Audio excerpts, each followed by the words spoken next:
नमस्कार, मैं चंदन उपाध्याय आप सभी लोगों का बहुत बहुत स्वागत एवं अभिनंदन करता हूं आपके अपने YouTube चैनल साइकोलॉजी वाले गुरुजी में। आज की क्लास में हम BA सेकेंड ईयर तृतीय सेमेस्टर मनोविज्ञान के जिस महत्वपूर्ण टॉपिक के बारे में चर्चा करने वाले हैं वह है पूर्वाग्रह एवं विभेद क्या होता है, इसके बारे में हम चर्चा करेंगे। यह आपके थर्ड सेमेस्टर के सिलेबस में यूनिट 7 का लास्ट टॉपिक है। इसके बाद आपको यूनिट 8 पढ़ाया जाएगा, इसलिए आप लोग वीडियो को लास्ट तक देखिएगा। अगर आप चैनल पर नए हैं तो चैनल को सब्सक्राइब करके बेल आइकन को प्रेस कर दीजिएगा ताकि आपको साइकोलॉजी से रिलेटेड इसी प्रकार के कंटेंट देखने को मिलते रहे। तो चलिए शुरू करते हैं और समझते हैं कि पूर्वाग्रह एवं विभेद क्या होता है। देखिए, पहले हम एकदम सिंपल इसका शाब्दिक अर्थ समझेंगे कि पूर्वाग्रह क्या होता है, उसके बाद हम विभेद के बारे में समझेंगे। देखिए, पूर्वाग्रह को अंग्रेजी में क्या कहते हैं? प्रेजुडिस कहते हैं। ठीक है, क्या कहते हैं? प्रेजुडिस कहते हैं। आई प्रेजुडिस शब्द लैटिन भाषा के, किस भाषा के? लैटिन भाषा के प्रीजुडिशियम शब्द से बना है। ठीक है, और प्रीजुडिशियम दो शब्दों से मिलकर बना है, प्री प्लस जुडिशियम। प्री का मतलब होता है पहले, जुडिशियम का मतलब होता है निर्णय करने से। अगर इस शाब्दिक अर्थ को हम ध्यान में दें तो पूर्वाग्रह से तात्पर्य व्यक्ति के किसी वस्तु, तथ्य, घटना तथा अन्य व्यक्ति के बारे में एक पूर्व निर्णय से होता है। यानी कहने के ये तात्पर्य है किसी व्यक्ति, वस्तु, घटना के बारे में पहले से जो आपके अंदर धारणा रहती है उसे क्या कहते हैं? हम पूर्वाग्रह कहते हैं। आप पूर्वाग्रह उस व्यक्ति, वस्तु या घटना को बिना जाने समझे ही आपके मन में जो उससे संबंधित पहले से विचार होते हैं, भावनाएं होती हैं, उसी के हिसाब से आप व्यवहार करते हैं, उसी को हम पूर्वाग्रह कहते हैं। अगला कीवर्ड कहते हैं कि पूर्व धारणा का तात्पर्य। पूर्वाग्रह का मतलब होता है पूर्व धारणा। ठीक है, पहले से जो है धारणा आपके मन में जो बनी रहती है। पूर्व धारणा का तात्पर्य व्यक्ति या वस्तुओं के प्रति, व्यक्ति के प्रति या वस्तुओं के प्रति पूर्व निर्णय भाव या प्रतिक्रियाओं से है। ठीक, जो पूर्व निर्धारित होने के कारण वास्तविक अनुभव पर आधारित नहीं होता है। यानी कि क्लीन वर्ड 1986 कहते हैं कि पूर्व धारणा का तात्पर्य क्या है? किसी व्यक्ति के प्रति जो है निर्णय भाव से है या प्रतिक्रिया से जो पहले से निर्धारित होती है। अब पूर्वाग्रह क्या है? जैसे आपके मन में मुसलमानों के प्रति या किसी अन्य व्यक्ति के प्रति ये पूर्वाग्रह, या किसी अन्य जाति के प्रति, किसी अन्य धर्म के प्रति ये पूर्वाग्रह हो गया कि इस धर्म के लोग जो है अक्सर आतंकवादी होते हैं या कट्टर होते हैं, या इस जाति के लोग जो है निकृष्ट प्रवृत्ति के होते हैं, या इस जाति के लोग ही अमुक काम करने को बने हैं। तो ये क्या है? पूर्वाग्रह। आप उस जाति के लोगों से बिना मिले, बिना समझे आपने जो है अपने मन में जो मनोवृत्ति पहले से बना ली है उसे पूर्वाग्रह कहते हैं। अगली परिभाषा देखते हैं। क्रचफील्ड तथा बेलेची 1962 कहते हैं पूर्व धारणा। पूर्वाग्रह के जब आप संधि विच्छेद करेंगे पूर्वग्रह, आग्रह, तो पूर्व धारणा किसी वस्तु के प्रति प्रतिकूल यानी कि नकारात्मक मनोवृत्ति है जो कभी रूढ़िबद्ध तथा संवेग से प्रभावित होती है, रूढ़ि युक्तियों से भी प्रभावित होती है। ठीक है, तथा संवेग से भी प्रभावित होती है और विरोधी सूचना आसानी से नहीं बदलती है। अब रूढ़ि युक्तियों से कैसे प्रभावित होती है?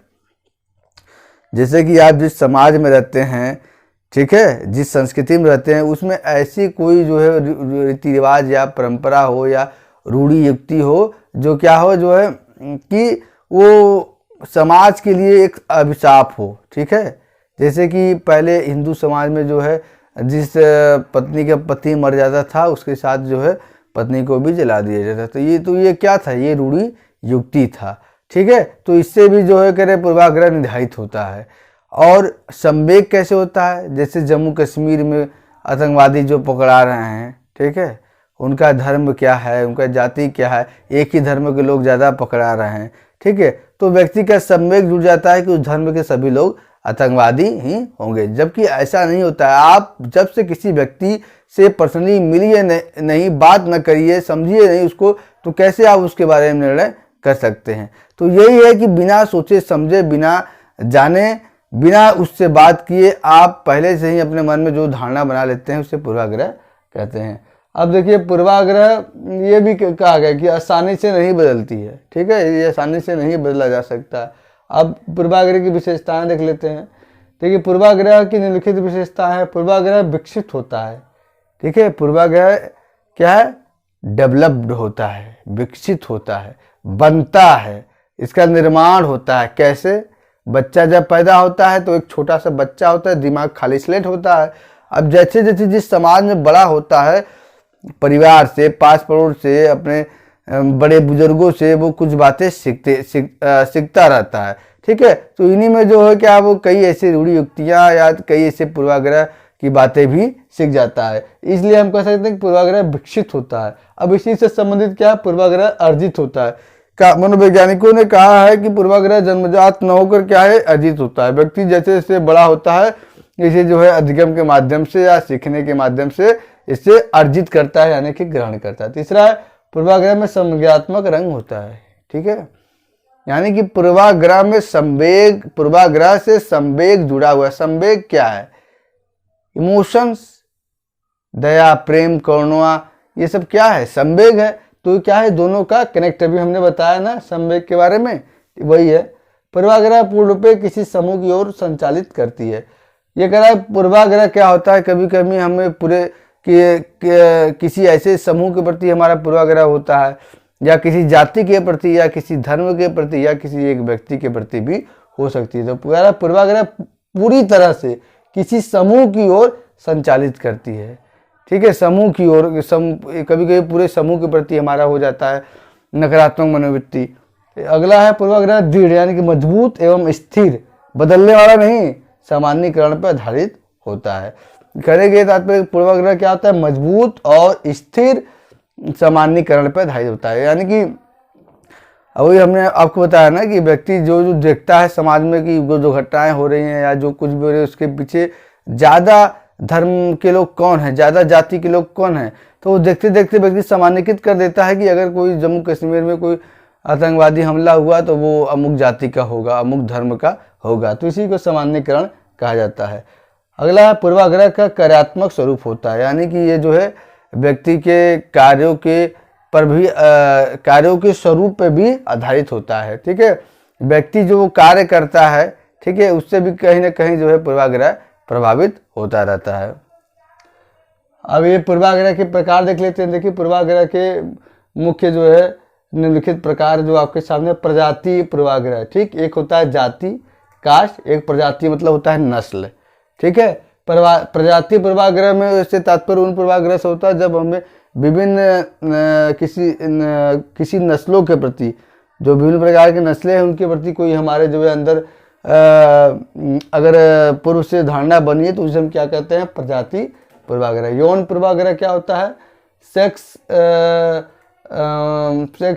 प्रेजुडिस क्या होता है? महिला पुरुष, महिला के प्रति, ये पुरुष के प्रति जो है पहले से आपके मन में जो धारणा बनी है उसे यौन पूर्वाग्रह कहा जाता है। उम्र, एज पूर्वाग्रह, एज पूर्वाग्रह मतलब कहता है ना, सब कहता नहीं क्या कि कहता है, कैसे एक एग्जाम्पल है कि ऐसे करके बचपन 55 वाला एग्जाम्पल है ना, मतलब कि जाति से संबंधित भी विभिन्न प्रकार के व्यक्ति के अंदर पूर्वाग्रह पाया जाता है।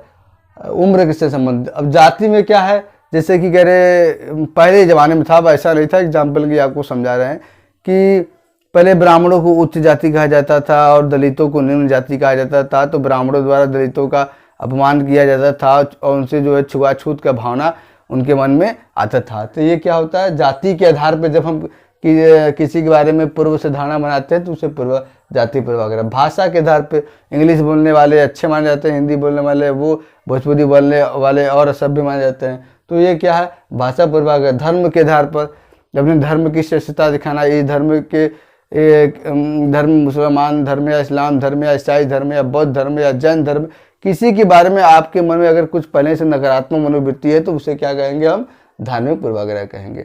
तो ये प्रकार हुआ। अब हम बात करते हैं विभेद क्या होता है, यानी कि डिस्क्रिमिनेशन किसे कहते हैं, इसके बारे में बात करते हैं। देखिए विभेद क्या है? पूर्वाग्रह की व्यवहारात्मक अभिव्यक्ति। पूर्वाग्रह क्या है? आपके मन में एक धारणा पहले से बनी होती है, अब जब धारणा बनी है अब उसके अनुरूप जब आप व्यवहार करते हैं तो उसी को हम क्या कहते हैं? विभेद कहते हैं। किसी अन्य समूह के प्रति नकारात्मक भावनाएं, ठीक है, विश्वास तथा व्यवहार प्रवृत्तियां विभिन्न नकारात्मक कार्यों द्वारा व्यक्त होती है। ठीक है, आपके अंदर जो भी किसी समूह के प्रति, जाति के प्रति पहले से नकारात्मक भावनाएं, विश्वास, मनोवृत्तियां है, वो क्या है, व्यक्ति के नकारात्मक कार्यों के द्वारा व्यक्त होती है।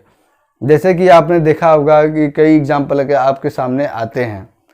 ठीक है, जैसे कई किसी राज्य में जो है कि एक दर्जी था, उसका जो है कोई कमेंट कर दिया था, तो उसका जो है कुछ लोगों ने गला काट दिया। तो ये सब क्या है, नकारात्मक कार्य द्वारा क्या है, अभिव्यक्ति उसकी होती है। इन्हीं व्यक्त व्यवहार और कार्यों को क्या कहते हैं, पक्षपात कहते हैं। और पूर्वाग्रह के वास्तविक कारणों के बारे में मतभेद हो सकता है। ठीक है, पूर्वाग्रह के वास्तविक कारण क्या है, इस बारे में मतभेद हो सकता है, किंतु किसी जाति, प्रजाति अथवा अल्पसंख्यक जिनकी संख्या कम हो, समूह के प्रति समूह सदस्यता के कारण उत्पन्न गलत अथवा अनुचित अभिव्यक्तियों पर आधारित व्यवहार को विभेदन कहते हैं। विभेदन बस आप इतना समझिए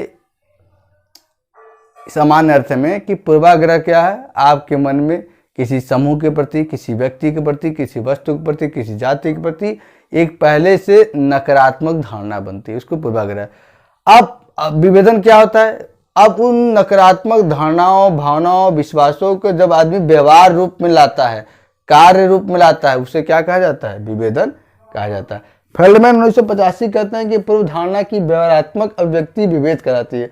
यानी कि पूर्वाग्रह की वही अब व्यवहारिक रूप से जब अभिव्यक्त करते हैं तो क्या कहलाता है, विभेद। विभेद में किसी खास समूह में सदस्यता के कारण उस समूह के सदस्यों के साथ धनात्मक या ऋणात्मक ढंग से व्यवहार किया जाता है। विभेद में क्या किया जाता है, किसी खास समूह में सदस्यता के कारण, जैसे कोई व्यक्ति हिंदू धर्म का है, हिंदू समाज से है, तो उसमें जो है सदस्य है, तो जो है उसके प्रति धनात्मक मनोवृत्ति, और समाज के प्रति क्या है, वो नकारात्मक मनोवृत्ति करता है। अब विभेद की विशेषताएं क्या होती है, उनको देख लेते हैं। विभेद की निम्नलिखित विशेषताएं, ये तर्कहीन होता है, इसका कोई तर्काधार नहीं होता। कोई व्यक्ति छुआछूत करता है या जाति के आधार पर भेदभाव करता है, धर्म के आधार पे, पंथ के आधार पे, मजहब के आधार पे, उससे पूछेंगे इसके पीछे लॉजिक क्या है, तो वो क्या है, तर्कहीन होगा, तर्काधार उसका कोई नहीं होता है। ऐसे व्यक्ति बुद्धिहीन होते हैं, ऐसा समाज बुद्धिहीन होता है जो कि क्या विभेद करता है। क्योंकि आज के समय में जो है विभेद का कोई स्थान नहीं। जब भगवान राम जो है किसी के साथ विभेद नहीं किए तो हम इंसान तो तुच्छ हैं। भगवान राम ने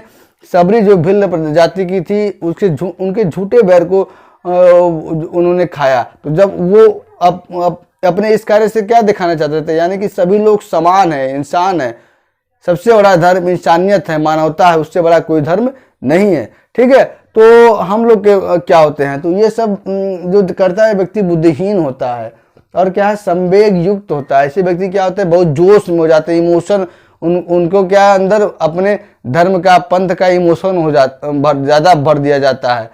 जैसे ब्रेन वॉश कर दिया, जो आतंकवादी होते हैं ना, उनके इतना ज़्यादा जो है उनका ब्रेन वॉश कर दिया जाता है, उनको संवेगात्मक रूप से भी ब्लैकमेल किया जाता है।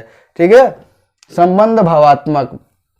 अब कभी कभी व्यक्ति क्या है, ये विभेदन क्या करता है, किसी व्यक्ति से संबंध जो है उसका बहुत जुड़ा होता है, ठीक है, तो उनके कहने दूसरे के प्रति वो जो है अलगाव करता है। तो ये विभेद की विशेषताएं। अब विभेद किन आधार पर व्यक्ति करता है, इसको देख लेते हैं। लिंग के आधार पर, लिंग के आधार पर महिला पुरुष और एक तीसरा लिंग होता है, ठीक है, उसके आधार पर भी व्यक्ति क्या है, बहुत विभेद करता है। ठीक, रंग भेद के आधार पर, यानी कि काला गोरा है तो जो है बहुत उच्च क्वालिटी का होगा, बहुत बुद्धिमान होगा, बड़ा अच्छा होगा, पढ़ने लिखने में अच्छा होगा, है, काला है तो बेकार होगा। ऐसी कोई बात नहीं है। गोरे काला जो है आपका चमड़ी से नहीं तात्पर्य, गोरे काले के अपने मन से। जब आपका चमड़ी गोरा काला है अगर, लेकिन अंदर का जो आपका चित्त है, ठीक है, आपका जो चरित्र है वो आपका जो है अगर काला है तो फिर अब सब कुछ बेकार है। इसलिए व्यक्ति को चित्र से ज़्यादा चरित्र पे ध्यान देना चाहिए। आपका चित्र अच्छा है, आप देखने में बहुत खूबसूरत हैं, तो वो बहुत हद तक डिटरमाइन नहीं करता है, बल्कि आपका चरित्र अच्छा होना चाहिए। आपका चरित्र अच्छा रहेगा तो आप जो है कि हर जगह पूजे जाएंगे। ठीक है, इसलिए चित्र नहीं, चरित्र पे ध्यान दीजिए।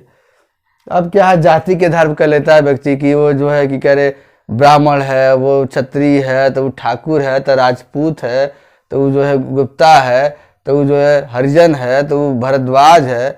इसके आधार पर भी व्यक्ति जो है बात करता है। हालांकि करे 21वीं सदी में जो है बहुत कम रह गया है ये रेशियो, लेकिन आज भी कहीं जहाँ ऐसा देखने को मिलता है, जो कि सरासर गलत है, ऐसा नहीं होना चाहिए। अगला है भाषा के आधार पर। हमने बताया अंग्रेजी बोलने वाले नंबर 1, हिंदी बोलने वाले नंबर 2, भोजपुरी बोलने वाले असभ्य। तो ये क्या, भाषा के आधार पर भी व्यक्ति क्या है, मान लेता है कि कहता है व्यक्ति कि तुम एकदम आदिवासी हो, जंगली हो, असभ्य, तुम्हें जो है कैसे तुम्हारी भाषा है? तो ये भी भाषा के आधार पर व्यक्ति विभेद करता है। ठीक है, अंग्रेजी बोलने वाले एक तरफ हो जाते हैं और जो हिंदी बोलने वाले भी एक तरफ हो जाते हैं। बीमारियों के आधार पर किसी व्यक्ति को जो है गंभीर बीमारियां हैं तो उनको भी व्यक्ति उनसे जो है छुआ दूर रहता है, उनको अलग कर देता है। शारीरिक विकलांगता के आधार पर कोई व्यक्ति शारीरिक रूप से विकलांगता, तो मैं इसको नहीं कहूँगा क्योंकि मोदी जी ने इसको दिव्यांगता कहा है। ये जिन व्यक्ति को शारीरिक दिव्यांगता है उनके अंदर भगवान द्वारा दिया गया कोई ना कोई विशेष गुण जरूर होता है। ठीक है, इसको शारीरिक दिव्यांगता के कारण भी व्यक्ति क्या है, भेदभाव करता है। ऐसे व्यक्ति जिनके हाथ नहीं है, पैर नहीं है, ऐसे व्यक्ति से जो है व्यक्ति दूर रहना चाहता है, उनका बहुत असहाय समझता है, निरीह समझता है। ठीक है, तो ये शारीरिक विकलांगता के आधार पर ये विभेद कितने आधार थे। तो आज की क्लास में हमने बीए तृतीय सेमेस्टर यूनिट 7 का लास्ट टॉपिक जो है पूर्वाग्रह विभेद क्या होता है, इसके बारे में हमने पूरा चर्चा किया। और इसका नोट्स जो है आपको इसका लिंक जो है डिस्क्रिप्शन बॉक्स में मिल जाएगा, जहाँ से आप अपने नोट्स को डाउनलोड करके अपना नोट्स बना सकते हैं। ठीक है, आज की क्लास में इतना ही, मिलते हैं हम अपने अगले क्लास में, तब तक के लिए आपका बहुत बहुत धन्यवाद।